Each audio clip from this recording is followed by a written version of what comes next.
Né le 29 septembre 1942, Yves Régnier aurait fêté son 81e anniversaire aujourd'hui. Mort le 24 avril 2021 à Neuilly-sur-Seine à l'âge de 78 ans, des suites d'une crise cardiaque, l'acteur avait réussi à se faire payer 2 ans par TF1 alors qu'il ne jouait plus pour la chaîne. Il touchait une somme astronomique.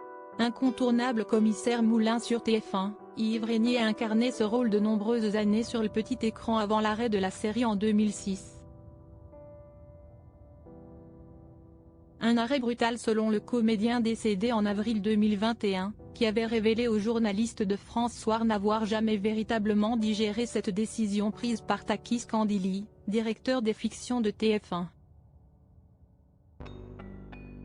Commissaire Moulin s'est fait éjecter comme un malpropre. Nous étions en pleine production quand Takis Kandili, après un silence digne d'un sociétaire de la comédie française, s'est retourné et m'a lancé. Voilà exactement ce que le téléspectateur ne veut plus jamais voir.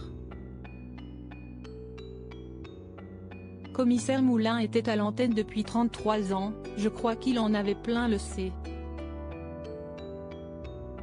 Je me rappelle encore ce qu'il m'a dit, la série s'arrête et on t'interdit de parler à la presse.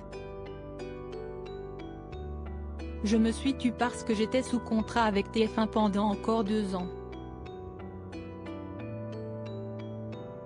2 ans pendant lesquels j'ai été payé à ne rien faire. Et ce n'est pas très valorisant, avait confié l'acteur. 250 000 € par épisode, détail qui n'est pas des moindres, le comédien était payé 250 000 € par épisode. Yves Régnier a donc été payé cette somme jusqu'en 2006 à l'arrêt de la série et il a donc continué de toucher son salaire jusqu'en 2008, 2 ans supplémentaires, alors que commissaire Moulin avait été arrêté.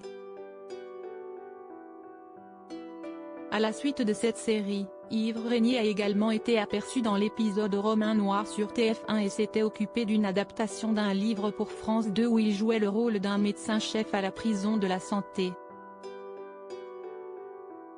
Il était accompagné de Mathilde Seigner. En 2013, il avait finalement évoqué aux journalistes du Figaro FR son intention d'arrêter totalement la télévision. Être acteur, ça implique tout un tas de trucs que je n'ai plus envie de faire. Il faut avoir un ego gros comme la Tour Eiffel, on ne crée rien, encore moins en télé. Je dis ça aussi parce que j'ai eu la chance de faire des choses qui ont très bien fonctionné.